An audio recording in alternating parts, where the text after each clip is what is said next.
Sometimes the most extraordinary heroes are the ones no one notices. In the early days of the space race, when America's pride and the future of exploration seemed to hang by a thread, success or failure often came down to a single calculation.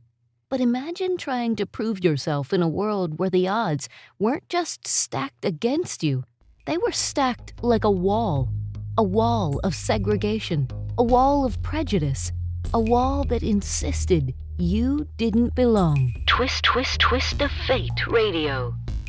At Langley Research Center in Virginia, the 1950s and 60s were buzzing with tension and ambition. The United States was desperate to catch up to the Soviets, who had already sent Sputnik beeping across the night sky.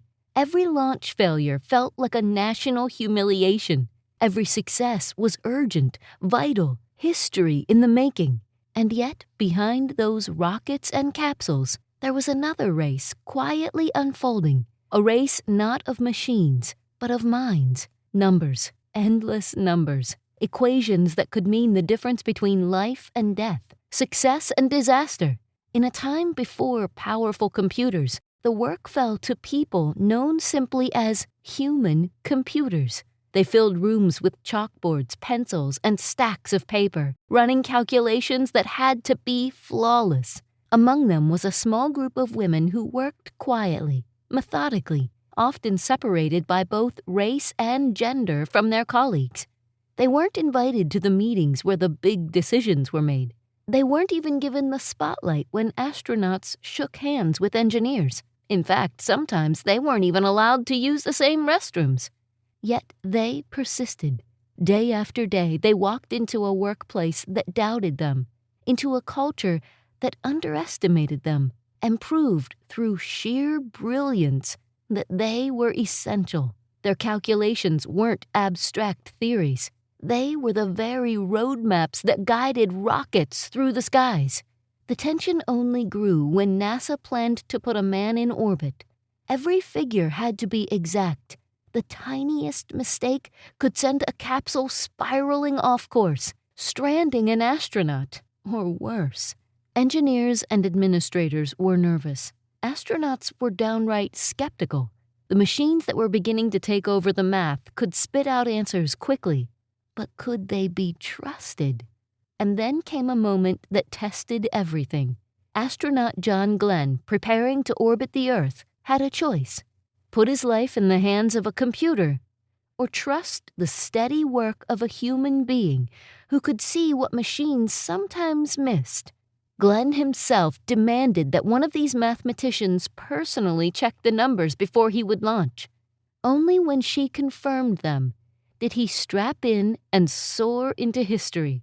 It was a twist of fate, because without that human mind, the mission might never have lifted off. And here's the reveal.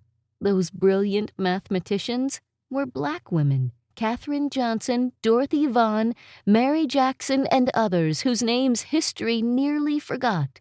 They fought through segregation, through doubt, through being dismissed as invisible, to prove that genius knows no color and talent knows no gender. Their work sent astronauts safely into orbit, guided Apollo to the moon, and helped transform NASA into the powerhouse of exploration we know today. Their legacy isn't just about spaceflight. It's about breaking barriers that once seemed immovable. For decades, their story was hidden in footnotes and overlooked in history books. But the truth is this: the space race was won not only by rockets and machines, but by the perseverance of women who refused to let barriers define their destiny. This has been Twist of Fate Radio. I'm Angela Clark. Until next time, remember, sometimes the smallest choices lead to the biggest consequences. Want to explore more stories like this?